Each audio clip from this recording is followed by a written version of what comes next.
The Relay for Life is a celebration of our family atmosphere here on Guam, the fact that we take care of each other, we respect each other, and we're all neighbors. We're all one big Guamanian family, and family and friends are a big part of why the Relay for Life is such a wonderful event here on the island. And representing the family and friends mission are Rose Clark from Team Feds. Hafade, Rose. Half a day, Jason. Very Thank you good for to have having you us. here. Very good to have you here. Thank you for joining me. And Angie Corpus, who is with Fuetsen Familia. Angie, Hafade. Half a day, Jason. Half a day, Rose. Yeah, Half a day.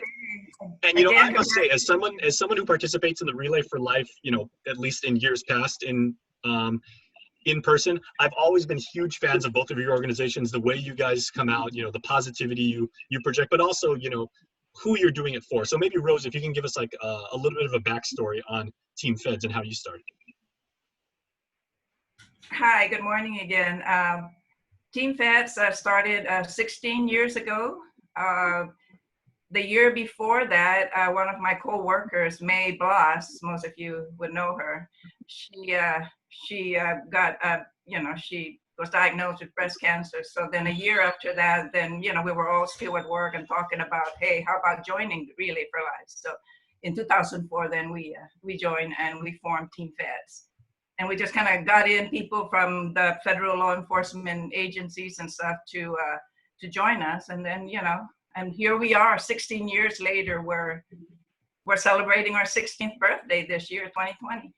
Now, Rose, can you show us your shirt? Because I see Team Feds looks like it's on all uppercase. Is that an acronym?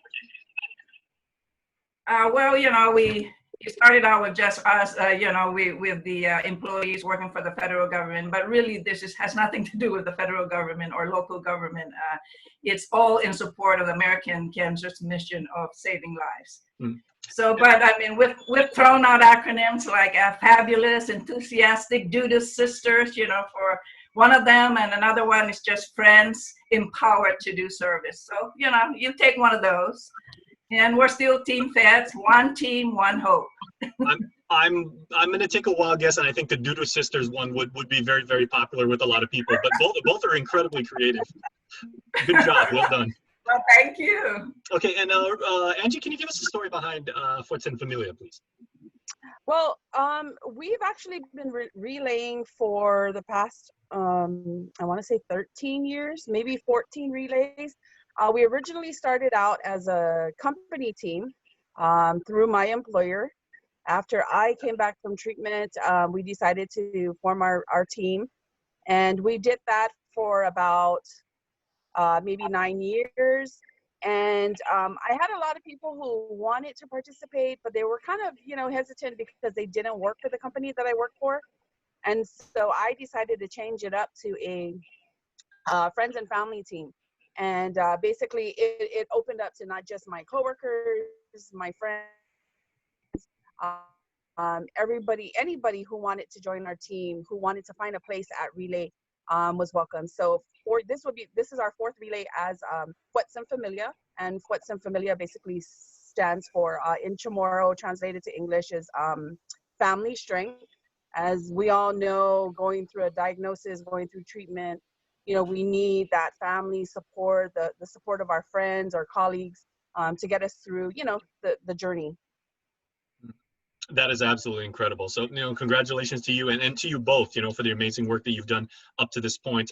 Obviously, this is a very, very unique year, and that's probably putting it lightly, where, you know, we won't be able to gather, as you just perfectly said, Angie, you know, as a family, but the caring continues and the love continues. So what are you as leaders in your own organizations doing to say, okay, this year's Relay for Life is going to be a lot different, but we have to continue to fight. We have to continue to support not only our own friends and family, but everybody out there, everyone that we don't know. So our team is small. We don't have sponsorship. Of course, as a family and friends team, it's basically our family and friends that come together to fundraise, make our own personal donations and whatnot.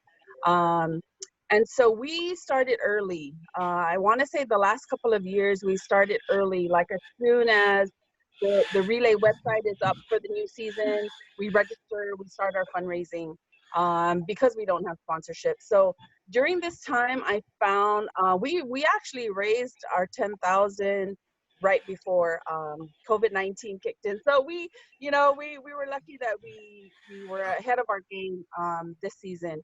So what I've seen as a team captain is, everybody on our team is focused on what's going on right now with COVID-19, with no work, reduced hours and whatnot, just the struggles of having to deal with this pandemic. And so our fundraising within the last couple of months have been really slow. But I get on our team chat and I encourage my team members to still, go out there, reach out to their family and friends and ask for donations. We may not be doing the car washes and the bar fundraisers and, our typical stuff, but we can still have the big ask.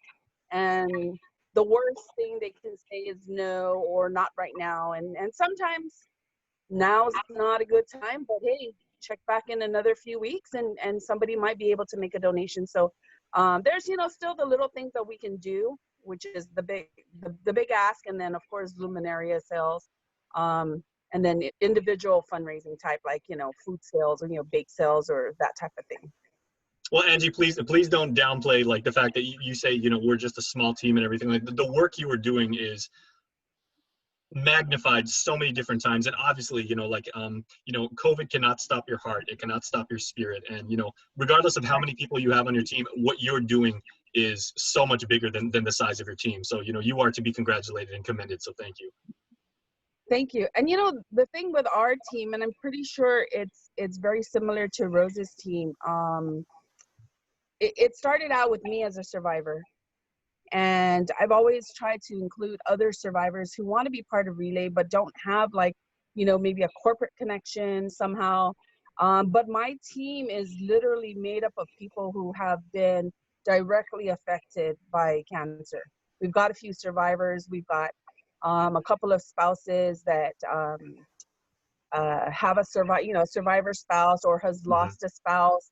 We've got children who has lost a parent, that type of thing. So everybody on our team has been directly affected. And so they're our driving force, really. Corporate sponsorship is always great, right? But, because it brings in the big money. But I think the family and friends unity makes it a lot more special.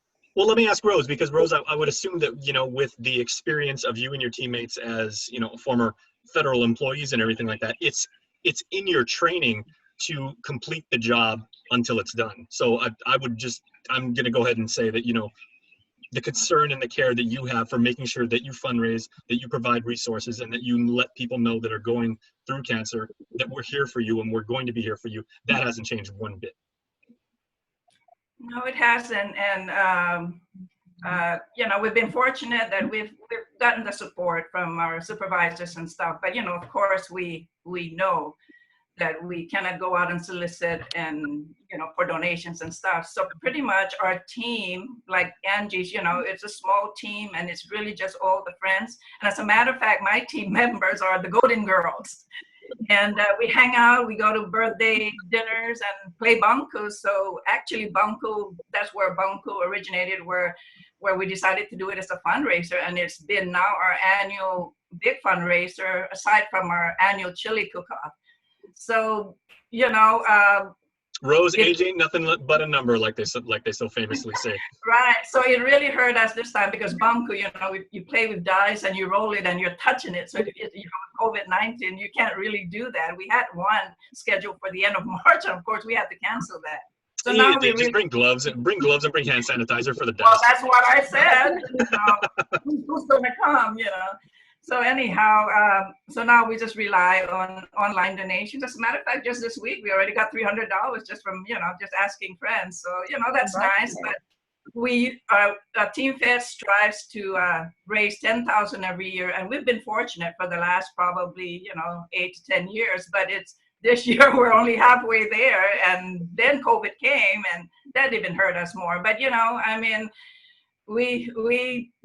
we know that we can still do it. We're asking friends, and and with me telling them my story, because I'm also a cancer survivor, I'm a 3-year cancer survivor. Little did I know that, after helping a lot of people, hugging them, and, just having the opportunity to be a friend to cancer patients and all that, little did I know that I too will be touched with cancer. So, well, ladies, thank you so much from our Guam family and from KUAM. Like, we congratulate the both of you. We celebrate you. We applaud you. We love you, and we are greatly in your debt for being such leaders in the Relay for Life community. So thank you for sharing some of your stories, and we really do appreciate both of you. Thank you.